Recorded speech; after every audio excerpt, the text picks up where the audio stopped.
예, 인사드리겠습니다. 안녕하십니까?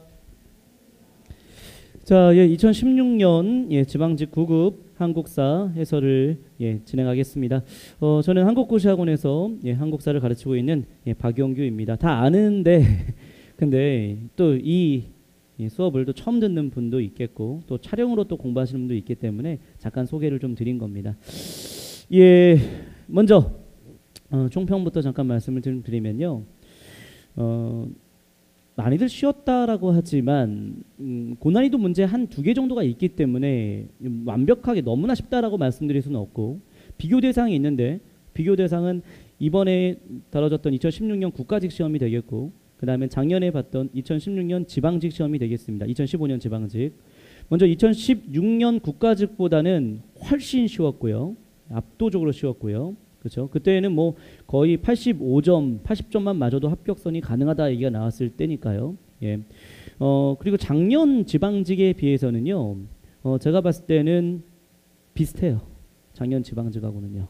난이도가. 예.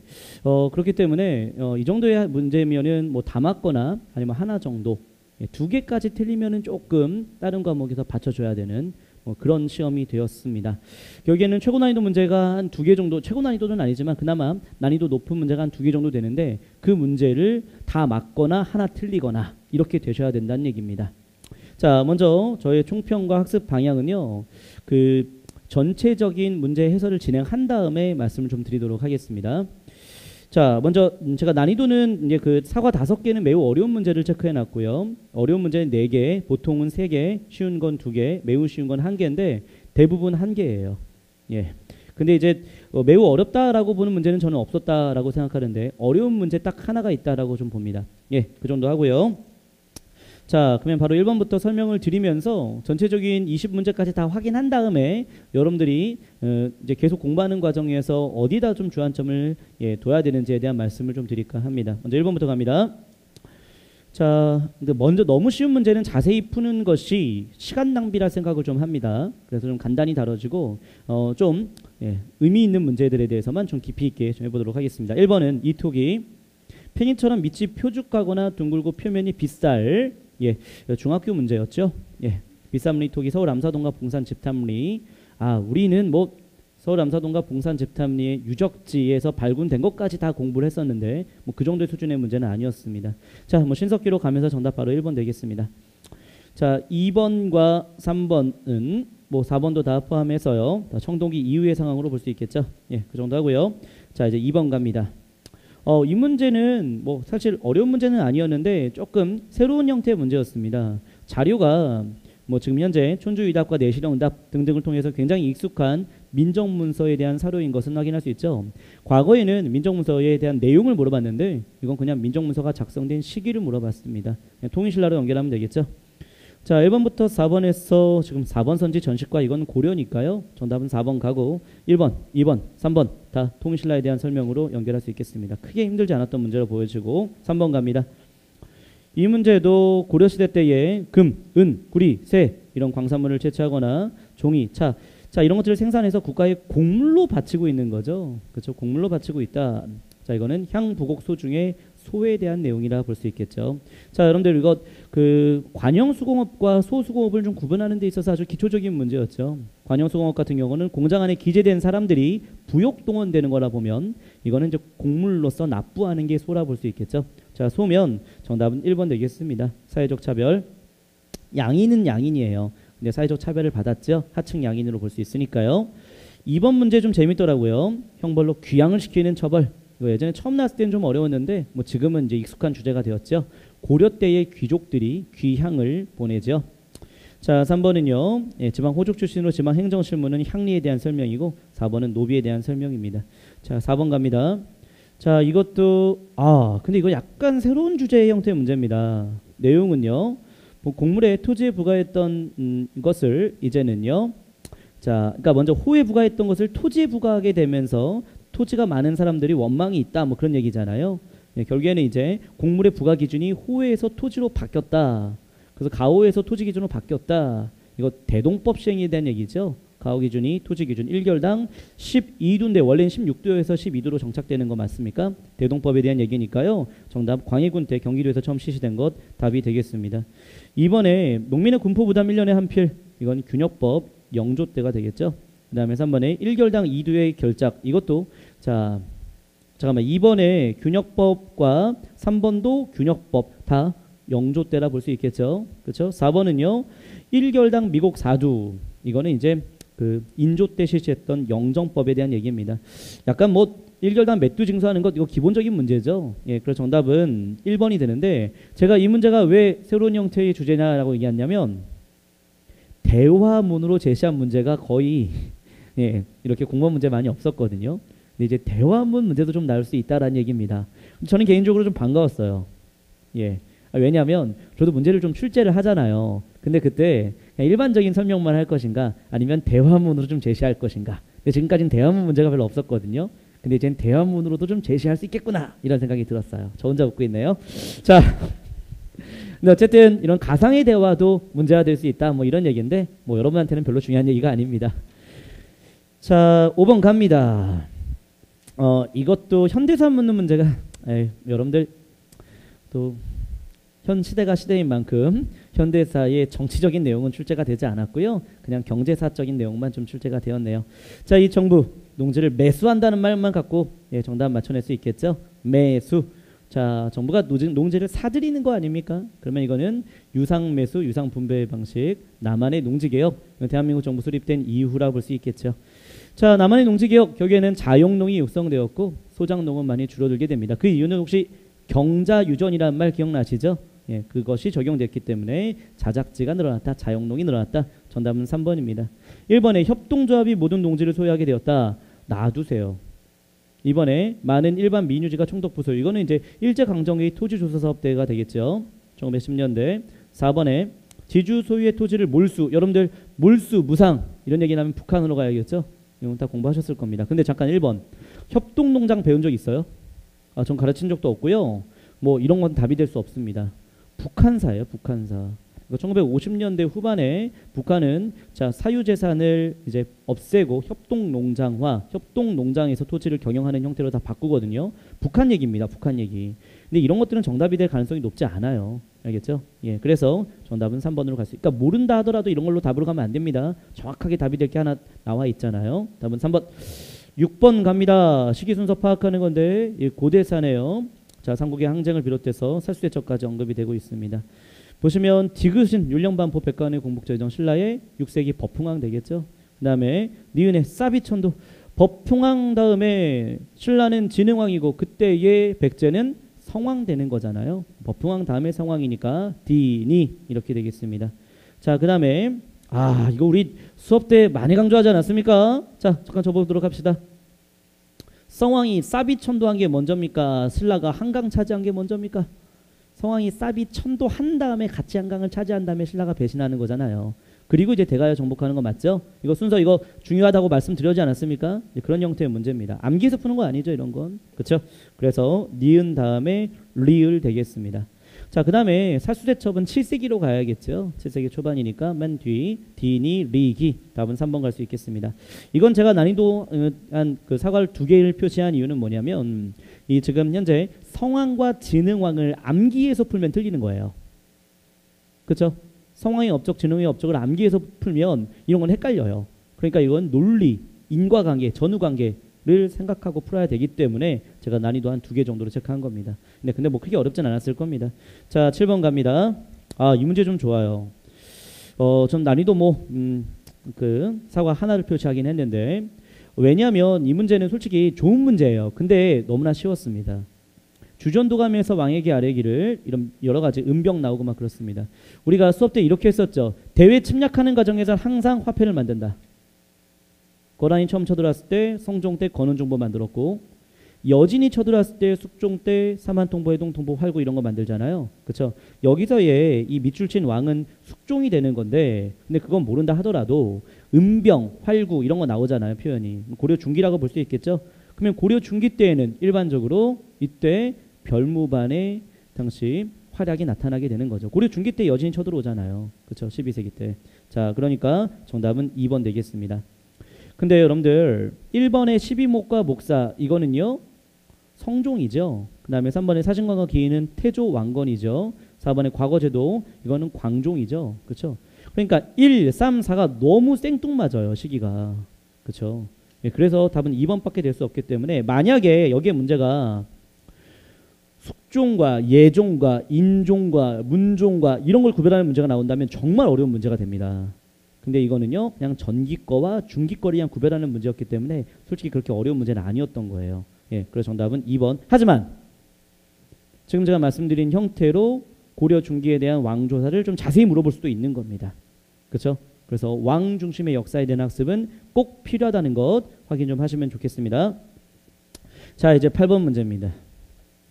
8번 문제가 굉장히 이제 아주 이슈가 된 문제 중에 하나입니다.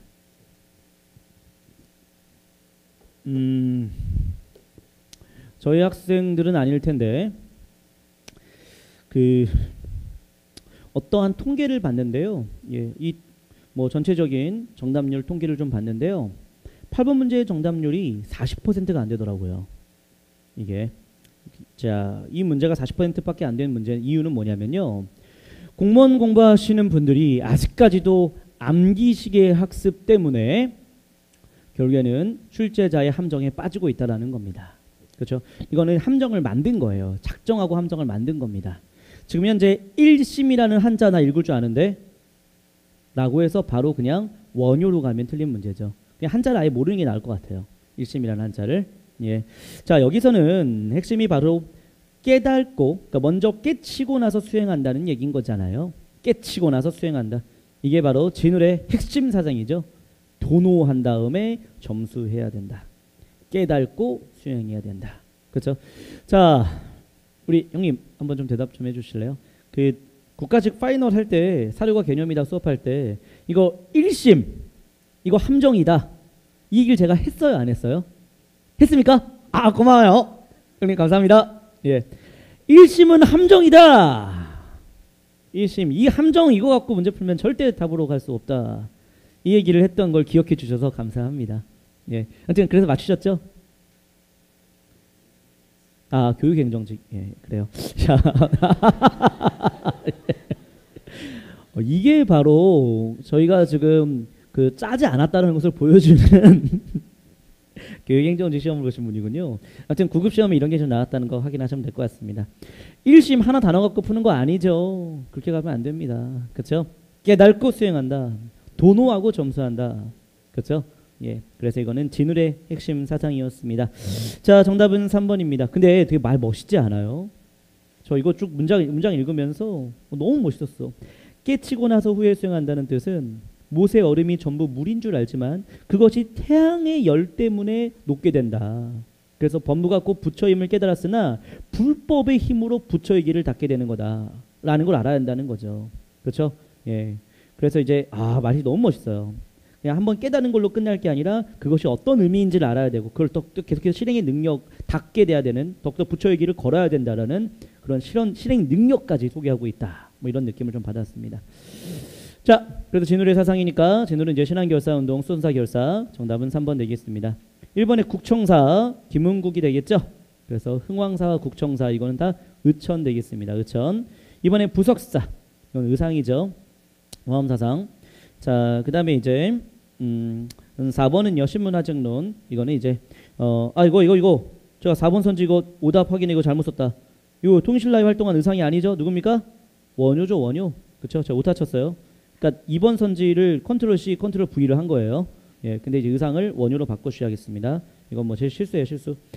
자, 그래서 답을 4번으로 가신 분들이 꽤 많았다는 얘기예요. 근데 이제 저희 학생들은 그러지 않을 거로 보는데요. 왜? 사료를 개념으로 학습할 테니까요. 알겠죠? 자, 다시 사료는 단어 파악만 능력이 아닙니다. 사료의 핵심 문장을 갖고 이거는 사료를 이해하는 수준이 아니라 이 문장이 어떠한 개념을 내포하는지를 연결해 버려야 돼요. 그래서 제가 많이 쓰는 표현이에요. 사료가 개념이다. 알겠죠? 사료 자체를 개념으로 이해를 해버려야 됩니다. 그래서 제가 이번에 지방직 고급 한국사 해설 강의의 주제를 시대와 사료학습이 관건이다 라는 표현을 쓴 겁니다. 관건이에요? 관건이에요? 관건인가요? 그렇죠? 예, 관건입니다. 김밥이에요, 김밥이에요? 김밥입니다. 그렇죠? 예, 사료. 그래서 여러분들 이건 제가 국가직 시험 직전에도 한번 다루겠지만 기존의 평상시의 사료에 대한 핵심 문장에 대해서는 여러분들이 자세히 잘 다뤄줄 필요가 있습니다. 알겠죠? 그래서 저는 필기와 사료, 그러니까 필기는 결국엔 시대 파악하는 데 도움이 많이 되니까 필기와 사료를 끝까지 가져가야 돼요. 그렇죠? 근데 선생님 그 많은 사료 어떻게 다 해야 됩니까? 제가 느끼기에는 핵심 사료가 있고 약간 확인해 둘 사료가 있어요. 근데 핵심 사료라고 하는 것은 수업 때도 좀 많이 다뤘고, 그다음 이제 중요한 문장을 좀 밑줄 좀 쳤고 그런 문장들이 핵심적. 근데 제가 수업 때 약간 이거는 좀 여러분들이 확인하시면 해설을 통해서 확인이 가능할 겁니다라고 하는 부분들 있잖아요. 그냥 여러분들 그건 보면 되는 겁니다만, 그렇죠? 근데 그냥 볼 때에도 시기 잡고 어떠한 개념이 반영됐다면 개념 잡고 그렇게 하는 건 꼭 필요하고, 그리고 핵심적인 문장은 제가 말씀을 좀 드려내잖아요. 그렇죠? 드리잖아요. 근데 그런 부분들은 절대 놓치지 않는 걸로 평상시에 공부를 해내셔야 됩니다. 사료가 개념이다. 예. 자, 8번 문제가 아주 의미 있는 문제였어요. 단어만 갖고 풀면 틀리는 문제였기 때문에, 자, 이런 문제 때문에 한국사가 쉬웠다 하지만 공부가 되신 사람한테만 쉬운 거죠. 그렇죠? 예. 다음 9번 갑니다. 자, 아주 기본형 문제였습니다. 속대전, 사형수에 대한 삼복법, 신문고, 부활. 다 영조 갈 수 있겠죠? 영조는 예, 붕당에 당시 그 근절책을 펼쳤기 때문에 정답은 3번 갈 수 있겠습니다. 서원 정리. 신해통공은 예, 이거는 이제 자, 정조가 했던 정책이었고요. 삼정 이정청 설치했다. 이거는 이제 임술농민봉기 이후니까요. 바로 조선 철종 때입니다. 자, 그다음에 4번에 사창제로 전환하였다. 흥선대군이 사창제를 실시했죠. 예, 정답은 3번 되겠고요. 자, 16번 문제, 10번 문제가 나오는데 이 10번 문제가 오늘 가장 의미 있는 문제로 좀 다뤄줘야겠습니다. 다음 법령이 시행되던 시기에 볼 수 있는 모습으로 옳은 것은. 여기 기존에 앉아 계셨던 분들은 제가 설명을 했던 건데 좀 반복되는 설명이라 하더라도 예, 아, 이런 식으로 학습을 꼭 해야 되겠구나라고 생각하면 좀 들어주면 좋겠습니다. 자, 말씀드립니다. 자, 이 법령은 지금 태형령입니다. 자, 태형령이면 태형령이면 10년 되네 이렇게 생각을 하고 접근을 하시면 되겠죠. 1번 회사령 공포. 이것도 그냥 10년 되네 이렇게 하시고요. 이번에 경의선 철도 개통식. 이거는 되죠. 경부 경의선. 경의선은 이제 1906년 예, 러일 전쟁 이후에 개통된 걸로 보는데 1906년이니까 태형령이 시행됐던 시기에 경의선 개통은 된 건 아니네요. 그렇죠? 2번은 지워버리고요.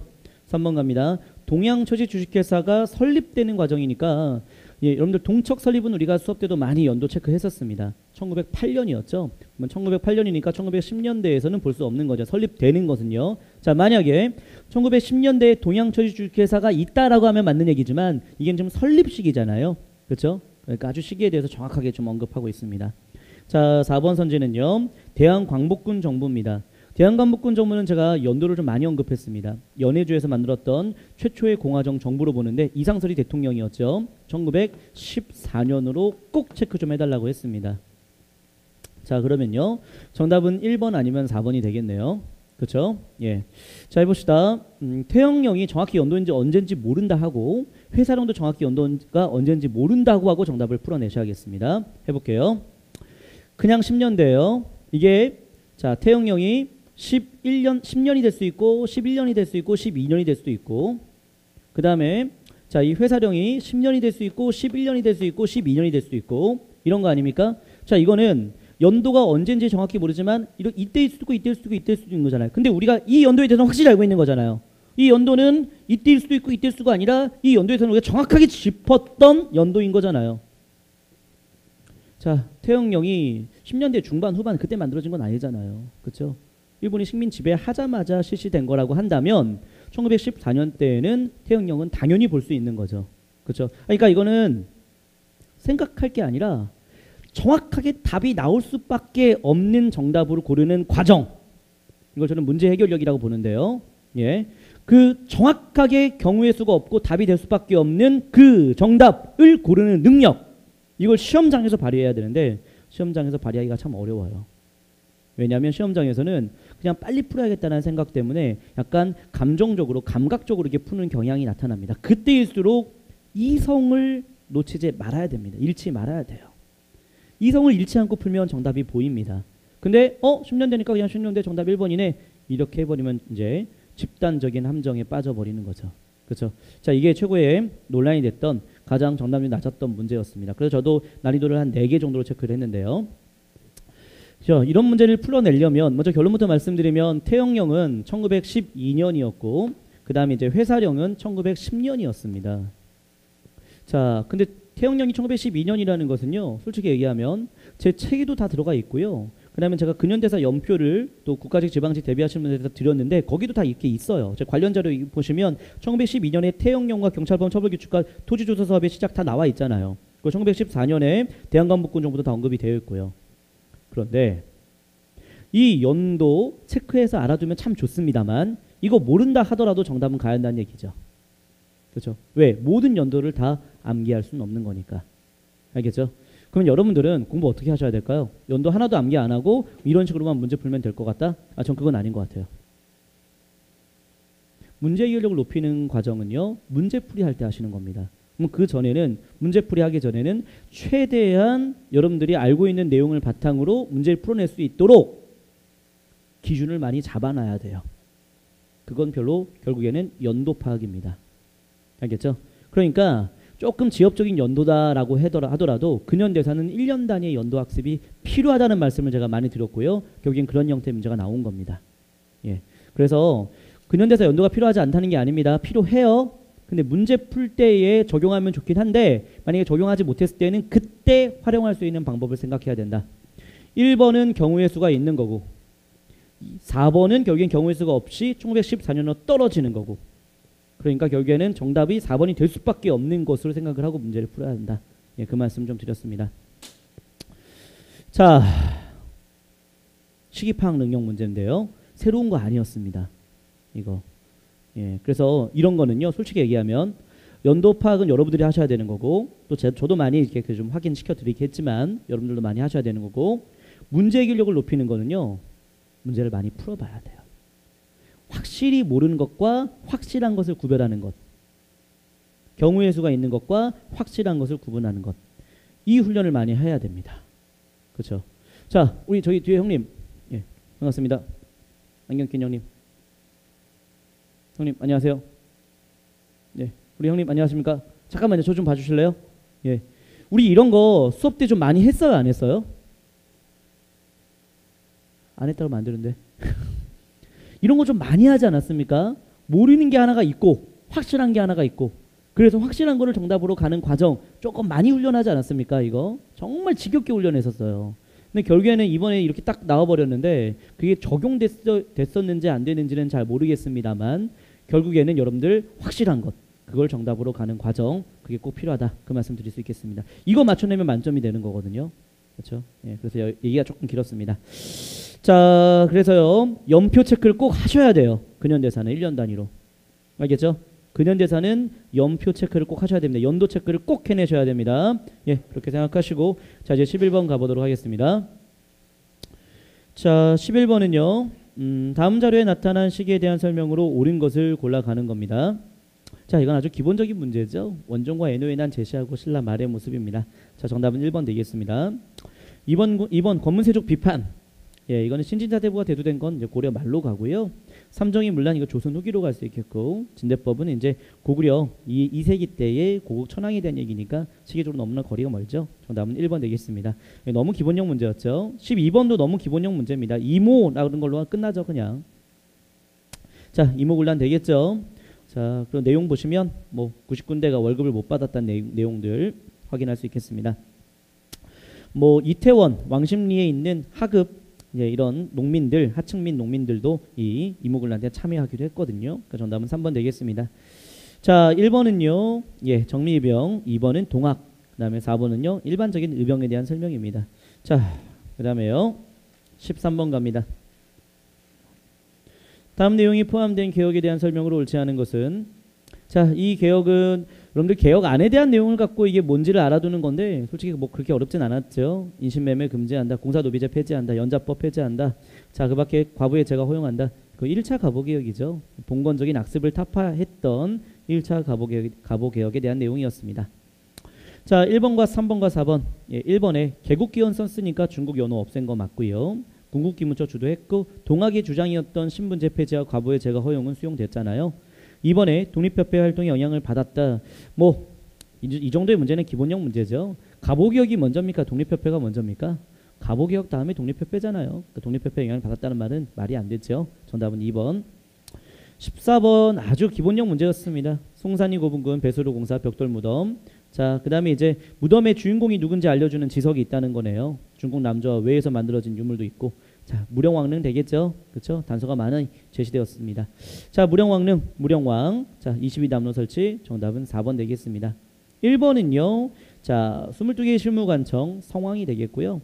자, 2번은요. 나제 동맹을 처음 맺었으니까 비유왕이 되겠네요. 백제 입장에선. 자, 3번은요. 한강을 차지했다. 이거는 신라의 가야 완전 정복한 건 진흥왕이 되겠습니다. 15번은요. 자, 밑줄친 묘청의 난을 다 진압했던 사람이네요. 그가 패하고 묘청이 이겼다면 이렇게 됐을 것이다. 이거 신채호의 글이죠. 자, 바로 이 그는 김부식이 되겠네요. 김부식이 현존하는 가장 오래된 역사적 사서 삼국 사기 편찬한 건 뭐 모르시지 않잖아요. 정답 1번이고 2번은 자, 이거는 이제 이재연의 사략이 되겠고요. 3번은요. 단군부터 우리 역사 서술하고 있다. 이거는 이제 삼국유사와 제왕옹기가 그렇지요. 4번은 동명한편이 되겠습니다. 자, 16번 갑니다. 라에서 자, 이런 문제는 제가 살짝 조금 사가 2개 체크했습니다. 왜냐하면 교정도 가면 최충원 때라는 거 좀 잡아냈으면 좋겠고 망이망소이 이것 때문에 그래요. 망이망소이난이 언제 일어나느냐? 이거 집권자 중심으로 공부를 해줬어야 되는 거예요. 수업 때도 많이 이렇게 언급했지 않았습니까? 바로 정중부 때였죠. 그러니까 최충원 이전인 가시기로 가야겠네요. 금소갈자로 상종읍예문을 만들었다라고 되는데 이거 문제 조금 좋아요. 상종읍예문은 강화천도 이후에 금소갈자로 만들어지잖아요. 그러면 최후 정권기라 봐야겠죠. 그러니까 최후가 집권한 이유니까 답은 3번. 4번 선지 문제 좋더라고요. 고려대장경을 다시 조판했다. 그래서 제조대장경을 떠올리라는 얘기입니다. 그 제조대장경은 8만 대장경이니까 최후가 집권한 이후에 다뤄 봐야겠습니다. 그러니까 정답은 3번 되겠네요. 자, 무신 집권기 때에는 인물 중심의 학습이 필요하다는 것을 다시 한번 확인시켜준 문제였습니다. 인물과 난 연결시키는 작업이 필요했던 건데 우리가 공부를 그렇게 하지 않았습니까? 그렇게 크게 어려웠던 문제는 아니었습니다. 7번, 17번. 밑줄친 왕의 제위기간인데요. 이 왕은 여러분들 뭐 내편과 외편 이거 갖고 칠정산 좀 떠올려 주셨지요? 칠정산은 세종대왕이 되겠네요. 이번에 금양잡농 나오는데 이건 아주 기본적인 농서죠. 그래서 농사직설과 자 그리고 금양잡록 아주 대표적인 농서지요. 조선 전기 때 농사직설은 세종대왕이었고 금양잡록은 성종 때 만든 시흥지방에 대한 농서였죠. 그래서 정답은 자 2번이 되겠습니다. 혼이간이 끝에 의로 끝나는 건 천체 관측인데 다 세종대왕 맞고요. 자 3번에 경자자 갑인자 갑인자는 확실히 맞겠습니다. 개미자 갑인자인데 개미자가 태종 때 갑인자가 세종 때잖아요. 근데 이제 경자자는 솔직히 말하면 우리가 익숙하진 않아요. 잠깐 놔두시고 4번에 자 이건 향약 집성방은 세종대왕 때 맞죠? 그렇죠? 자 2번은 뭐 금양잡록이 세종대왕 때 만들어졌다는 것은 우리가 연결하지 않을 거 아닙니까? 그렇죠? 그래서 이 2번 문제는 자 2번 선지는 성종으로 갈 수 있는 건데 3번의 경자자 때문에 잠깐 흔들렸다. 자 근데 여러분들 그 국가직 시험의 특징인데요. 지방직 시험도 마찬가지고 구급 시험의 특징인데요. 이 특징을 좀 이해하시기 바랍니다. 경찰직하고 달라요. 경찰직은 선지 내에서의 오류를 만들어서 틀린 선지로 고르게끔 합니다. 그런데 국가직과 지방직은 다는 아니지만 일반적으로 문장 자체의 오류를 만들기보다 그 문장이 어느 왕 때냐 어느 시기냐 이렇게 묻는 거라는 거예요. 알겠죠? 그러면 경자자는 뭐 태종이고 갑인자는 세종이고 이렇게 하지 않는다는 거예요. 갑인자가 세종이면 경자자도 그냥 포함해서 그냥 세종으로 보시면 됩니다. 알겠죠? 이건 일반적인 겁니다. 그렇다고 다 모든 게 그렇다는 건 아니고 이렇게 문장에 오류를 만들기도 하지만 대체적으로 국가직과 지방직 구급에서는 문장에서 오류를 많이 만들진 않아요. 알겠죠? 근데 경찰은 그런 게 굉장히 많아요. 근데 뭐 우리가 경찰 준비하는 건 아니니까 정답은 2번 가면 되겠습니다. 자, 그래서 여러분들 그 농서에 대한 이해는 꼭 필요했던 것 같고요. 그 다음에 근세 문화에 대해서는 처음 제작된 것, 알겠죠? 만들기 시작했던 것, 뭐 이런 것들은 꼭 한번 갑시다. 경국대전은 언제부터 만들기 시작했죠? 세조고 완성된 건 성종이잖아요. 뭐 그런 식으로. 그렇죠? 하나만 더 가볼까요? 그럼 국조 올해이는 완성된 건 성종이지만 만들기 시작한 건 세종이거든요. 이런 것들 좀 잡아내셔야 돼요. 이런 게 역사의 연속성입니다. 알겠죠? 예. 자, 18번 갑니다. 내용 보시면 이거 신분제 동요 현상 조선 후기로 볼 수 있겠죠. 그래서 서울이 이때 청교지 진출 부분적으로 허용된 게 영정조가 되겠고요. 철종 때 완전히 허용되죠. 조선 후기의 모습 정답 2번 되겠는데요. 향도가 조선 때 있어요, 없어요? 있는데 이때는 불교 조직이 아니죠. 그렇죠? 그래서 불교 조직은 고려 때였을 때고 3번에 백정, 일반 농민을 백정이라 불렀을 때는 고려가 되겠죠. 4번에 문제 너무 좋아요. 그러니까 여러분들 국가직 지방직 구분 문제는요. 문제의 수준이 굉장히 정확하고 퀄리티가 있어요. 이거 애매하지 않잖아요. 봐봐요. 서원이 설립되기 시작하였다. 만약 이 시대 때에 서원에서 제사와 학문을 담당했다라고 한다면 그것도 답이 될 수 있지요. 조선후기 때도 있으니까요. 서원은 16세기 때부터 만들어졌고 조선후기 때 쭉 이어지는 현재 완료형 아닙니까? 맞습니까? 해부 플러스 PP 맞지 않습니까? 서원? 이해되시죠? 근데 시작은 16세기인 거잖아요. 그쵸? 그래서 시작이라는 표현을 통해서 우리가 함정을 잡아냈어야 되는 거예요. 알겠죠? 만약에 서원에서 봉사 교육을 담당했다. 그럼 답이 되는 거예요. 조선기 때도 볼 수 있으니까. 근데 설립되기 시작하였다. 이거 놓치지 말아야죠. 그렇죠? 이거 16세기 중종이 되겠죠. 주세붕의 백운동선 아시죠? 자, 다음 19번 갑니다. 나 이 문제 너무 반가웠어요. 살짝 난이도가 있었다라고 저는 생각했는데 왜냐하면 연도를 체크를 다 하셔야 됩니다. 신민부는 25년이었고요. 정우회는 26년, 원산 노동자 총파업은 29년. 자, 조선 형평사 진주에서 만들어진 것 1923년이거든요. 조선 형평사 연도 파악이 좀 힘들어요. 근데 저희가 정규 수업 때도 22 수업 때도 좀 많이 강조했던 심화 수업 때도 강조했던 연도 체크였는데요. 자, 밑에 해설에 다 연도 체크해놨습니다. 연도 체크를 왜 해야 되느냐? 연도 암기를 정확하게 하면요. 문제 푸는 속도가 빨라지고요. 정확하게 풀립니다. 알겠죠? 그래서 여러분들 근현대사는 이해 바탕이 필요합니다만 그래도 꼭 암기해야 될 것은 연도 체크 하셔야 돼요. 그러니까 민흥회와 정우회 이거 신간의 전신이죠. 그거 모르는 사람은 어디 있어요? 다 알지.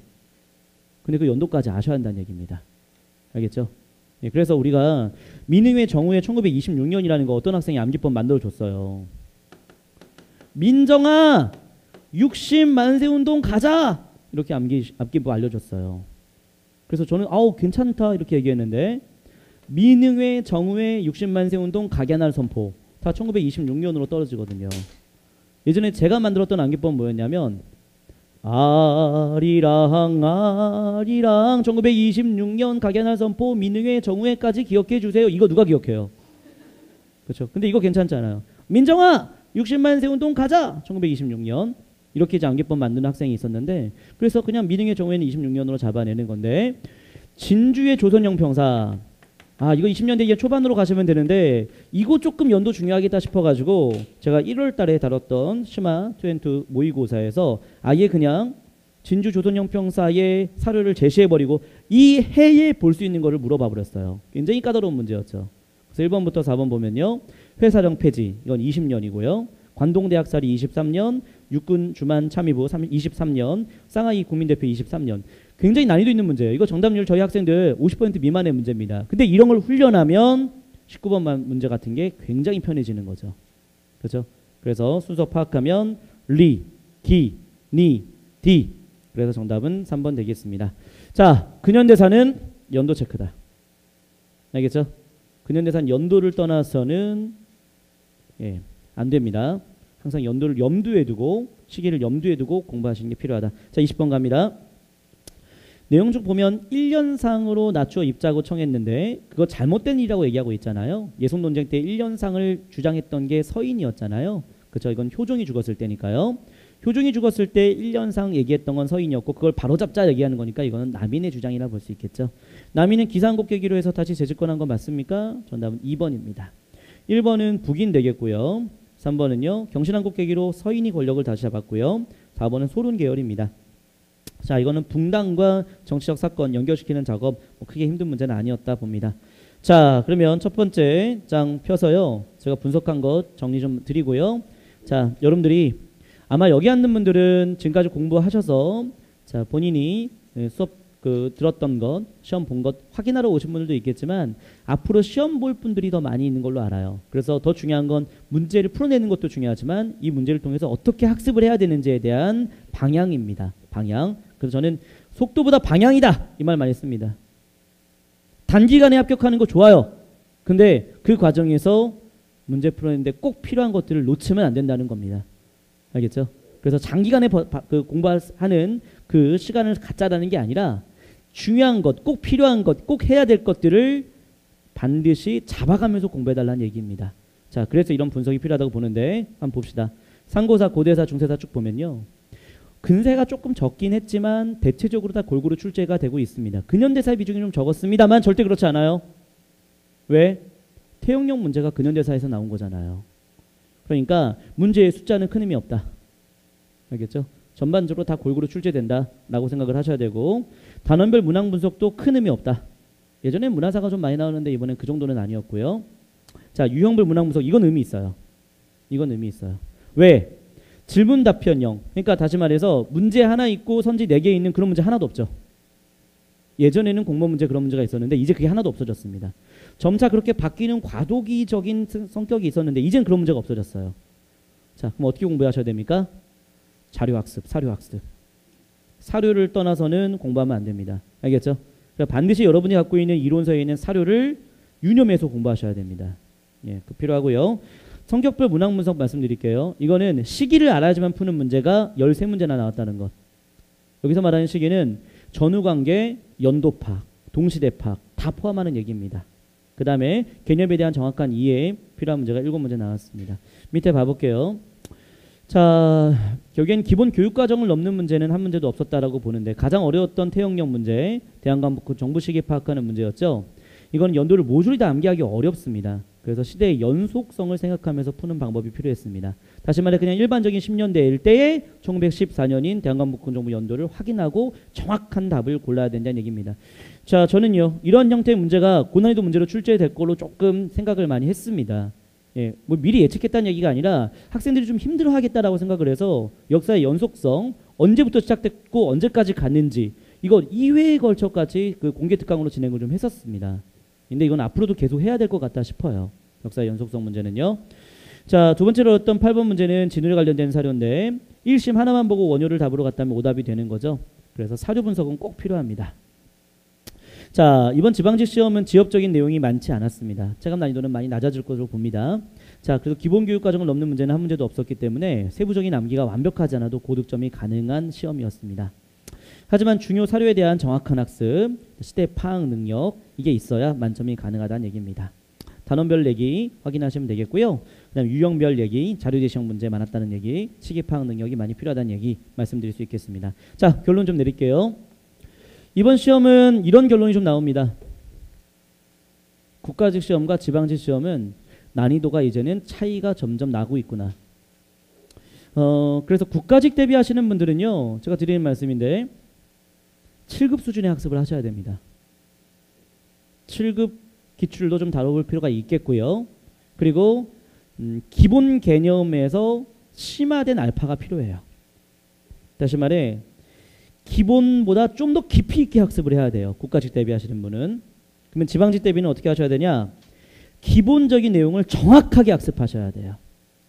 태용형 처음 보는 거 아니잖아요. 그렇죠? 회사령 처음 보는 거 아니잖아요. 정확하게 학습하셔야 되는 거예요. 알겠죠? 그러니까 국가직과 지방직 대비의 공부 방법이 약간 차이가 느껴집니다. 그래서 국가직은 좀 더 들어가야 돼요. 깊이 있게 파고 들어가야 돼요. 그러니까 교재에 있는 이론서에 있는 뭐 추가된 설명들이 있잖아요. 그렇죠? 보충 설명이라던가 참고 이런 것들도 좀 학습을 해내야 된다라고 한다면 지방직 대비하시는 분들은 배운 것을 정확하게 머릿속으로 떠올릴 수 있는가?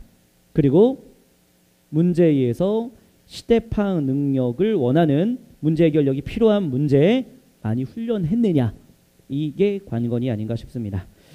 자, 근데 그렇다고 해서 국가직과 지방직의 난이도가 뭐 항상 올해처럼 나올 거라고 예측할 수는 없으니까 대체적으로 국가직처럼 준비를 하되 지방직 하시는 분들은 예, 어느 정도 들어갈 건 들어가 주지만 예, 꼭 필요한 것들에 대해서는 놓치지 않는 학습 이게 좀 필요하다는 말씀 좀 드릴 수 있겠습니다.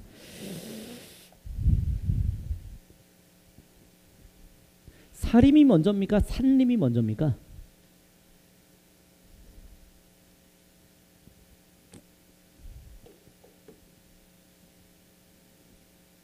용어 이해 능력이 필요하고요. 이 용어를 통해서 시대 구별 능력이 필요합니다. 사림과 산림은 다른 거죠. 사림은 훈구와 사림할 때의 사림이죠. 16세기 대치권. 산림은 북벌을 추진하는 과정에서 제야 향촌 지도자 역할을 했던 송시열과 같은 인물을 얘기하는 거죠. 17세기 이후입니다. 사림이 먼저고 그 다음에 산림이죠. 이거 국가적에 나왔었습니다. 자, 이걸 제가 마지막으로 말씀드리는 이유는 뭐냐면 알고 있다 하지만 정확하게 구별하지 못하는 게 출제가 되면 힘들어집니다. 지방직은 그런 걸 원해요. 알겠죠? 회사령, 태형령. 우리가 일반적으로 다 10년대로 그냥 퉁쳐버렸기 때문에 그런 문제에 많은 함정을 빠지게 된 거죠. 그렇죠? 알고 있는 걸 더 정확하게 구별하는 건 이것을 여러분들이 마지막까지 학습하면서 키워 올려야 되겠습니다. 자, 한국사 공부는 단기간에 끝내기보다는요. 한번 했던 것 또 보고 내가 정확하게 못 잡고 있는 걸 다시 한 번 더 보면서 더욱더 깊이 있게 계속해서 누적해서 쌓아 올리는 그 과정에서 고득점이 나올 거라고 확신합니다. 자, 내년 이맘때쯤에는요. 다들 고득점으로서 아주 크게 활짝 웃을 수 있는 모습으로 다시 만났으면 좋겠습니다. 자, 수고하셨습니다. 감사합니다.